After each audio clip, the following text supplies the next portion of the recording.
Okay, this is the hot water bag. You will get a bag, a filling nozzle and a charging plug.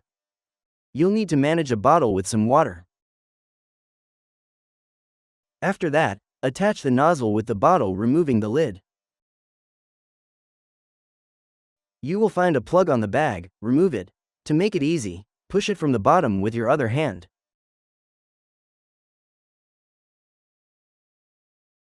Now, fill the bag with water. It will take time to fill. I'm keeping the video short.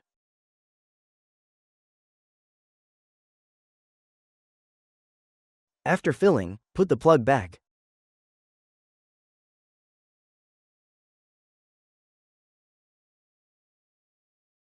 Now, put shear force to unveil the connecting port.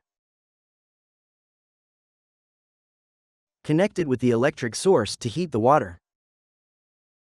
You are ready to go. I hope you get your desired results. Thank you for watching.